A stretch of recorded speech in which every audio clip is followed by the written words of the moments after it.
इसलिए परमात्मा हमें याद दिलाते हैं, राम नाम रटते रहो, राम नाम रटते रहो, जब तक घट में प्राण, कब हो तो दीन दयाल के भनक पड़ेगी कान।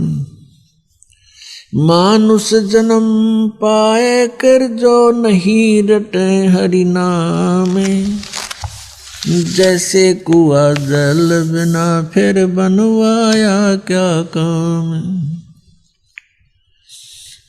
फिर क्या बताते हैं, आज काल के 5 दिन में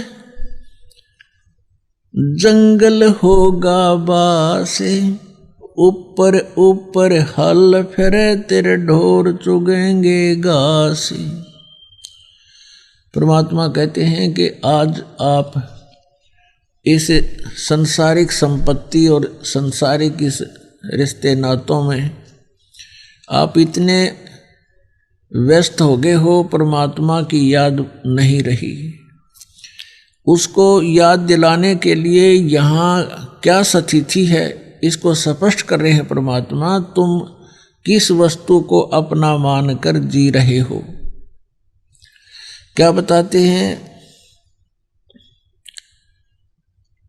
आड जले जो लाकड़ी और केस जले जो घास, सब जग जलता देख कर भया कबीर उदास। परमात्मा कहते हैं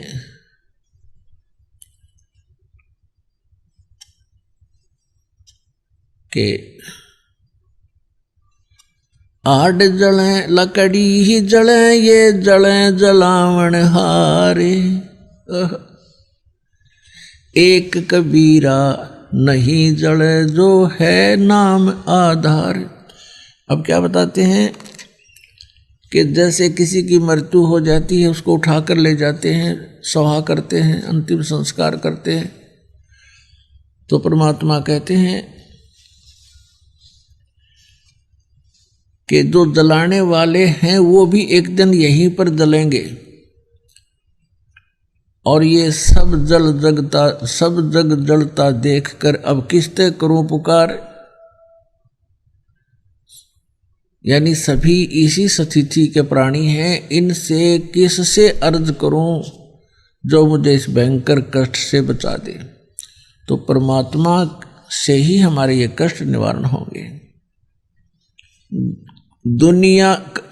दुनिया से ती दोस्ती या होए भजन में भंग,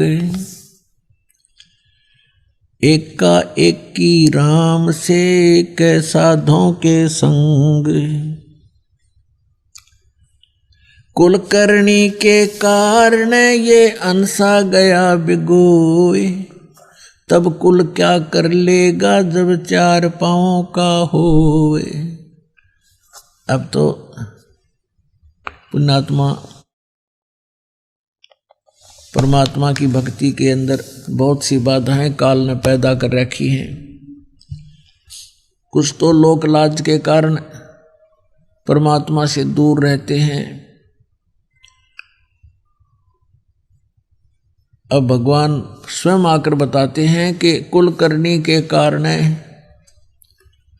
जैसे आप क्रियाएं करते हो पिछली परंपरा के आधार से, और वो क्रियाएं परमेश्वर की भक्ति में बाधक हैं, वो मना कर दी गई हैं कि ये नहीं करना तुमने।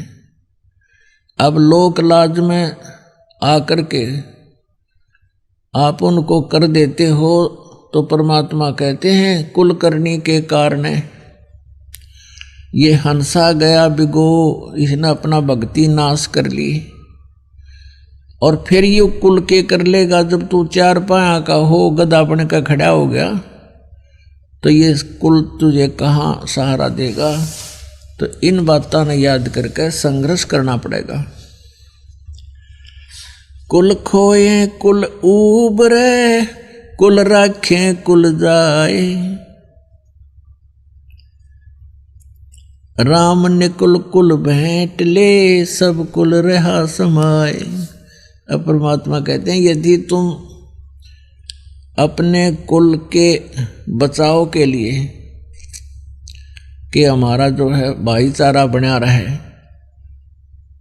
लोग विरोध ना करें, क्योंकि आप जी जो साधना कर रहे हो ये समाज से विपरीत है और ये यथार्थ है। समाज जो कर रहा है वो केवल एक देखा देखी कर रहा है, परंपरा पहले पूर्व जन्म से जो जिसने जैसा बता दिया वैसा करें।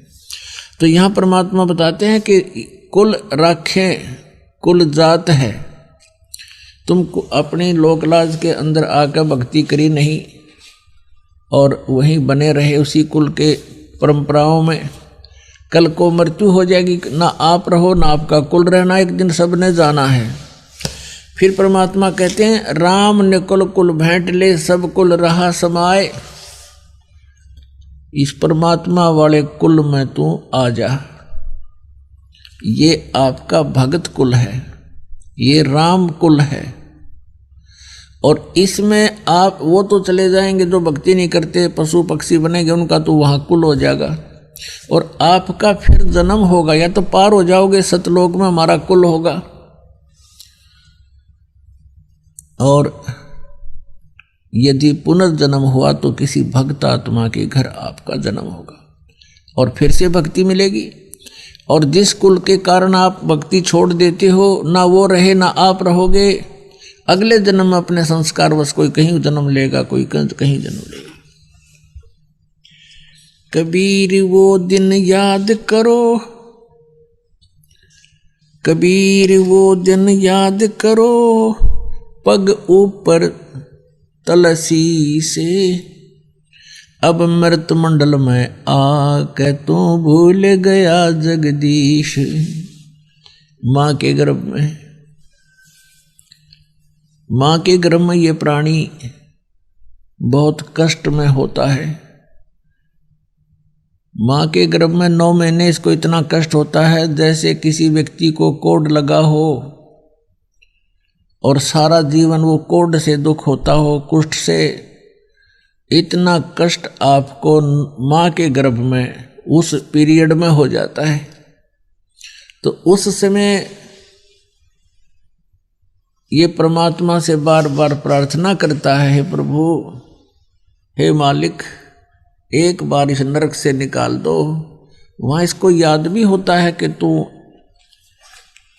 ये कष्ट किस लिए भोग रहा है, उसको याद होता है उसमें कि मैंने पहले बहुत से मनुष्य जन्म प्राप्त किए, साधना की नहीं, और जिस कारण से 84 लाख योनियां भी भोगी, कुत्ते गधे सुअर के जीवन उसको खूब याद आते हैं, फिल्म चलती रहती है उसकी। तो फिर ये कहता भगवान एक बार इस नरक से निकाल दो, सदा आपको याद करूँगा, परम संत की खोज करूँगा जैसा कि आपने बता रखा है, और सत साधना करूँगा भगवान, केवल अपने पेट के लिए कार्य भी करूँगा लेकिन आपकी याद नहीं भूलूंगा। अब परमात्मा कहते हैं बाहर आ जाता है प्राणी और आते ही सबसे पहले भगवान भूलता है, बाकी सारी बकवाद याद कर लेता है। शराब पीनी, मांस खानी, सिनेमा देखना है और 36 फंड, बड़ी कोठी कार बनानी। तो कहते भगवान बोल कर सब कुछ याद कर लेता है ये। फिर परमात्मा ही याद दिलाने आते हैं उसको। अब क्या कहते हैं प्रभु, कबीर वो दिन याद करो,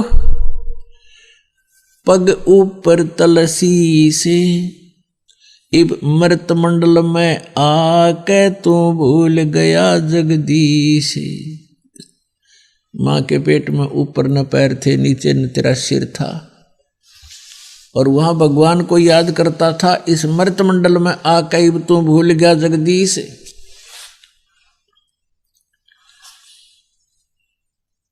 अब क्या बताते हैं परमात्मा के गर्भ के अंदर वचन भरे थे। कहते हैं उस समर्थ की रीझ छुपाई, अब कुल कुटुंब से राता, और गर्भ के अंदर वचन भरे थे, कहाँ गई वह बाता। देख कितने दयालु हैं भगवान। जैसे कोई अपने प्यारे मित्र से उसको प्यार से उसकी गलती याद दिलाता है कि अच्छा भूल गया वो दिन, देख उस दिन तू क्या कह रहा था, तेरी कैसे मदद करी थी, अच्छा भूल गया वो दिन। तो ऐसे परमात्मा कहते हैं कि अब उस समर्थ की रीझ छुपाई, तू हाथ जोड़े था, बार बार विनय कर रहा था, भगवान मुझे माँ के पेट से निकाल दे, गर्भ से, इस पाप से, इस नरक से। उसने माँ का पेट ना दिखता वहां तो उसने नरक दिखाई देता है, और कहता है मुझे इससे बाहर निकाल दे प्रभु, आपको कभी नहीं बोलूंगा। कहते हैं उस समर्थ ने तेरी पुकार सुनी, तू यूं का यूं तेरा शरीर बाहर निकाल दिया, बहुत सुंदर शरीर बना के सकुशल। अब जिसने तेरी रक्षा करी, तेरा पालन पोषण भी पेट में माँ के गर्भ में उसी ने किया, और बाहर आते ही माँ के सतन में दूध भर दिया भगवान ने, उससे पहले दूध नहीं था। तो कहते हैं उस समर्थ की रीझ छुपाई, अब तू इस कुल कुटुंब में रहता, इसमें लीन हो गया, रत हो गया, और गर्भ के अंदर वचन भरे थे, कहाँ गई वो बात। तो पुण्यात्मा परमात्मा रह रह कर याद दिलाते हैं, लेकिन हम भूल जल्दी जाते हैं। कारण क्या है? कबीर ये माया अटपटी और सब घट आण अड़ी, किस किस न समझाऊं या कुएं भांग पड़ी। परमात्मा कहते हैं काल ने इस त्रिगुणमयी माया की, इस झूठे सुख रूपी, ये संसारिक सुख, भौतिक सुख रूपी ये भांग डाल रखी है ब्रह्मांड में, रूपी कुएं में, और इस जल को जिसने भी पी रखा है वो सब मस्त हो गए। उनको याद है को नहीं, कार कोठी संपत्ति संतान, तीसरी चीज याद नहीं इनके। वो तीसरी चीज भगवान याद दिलाने आते हैं स्वयं ही आपको।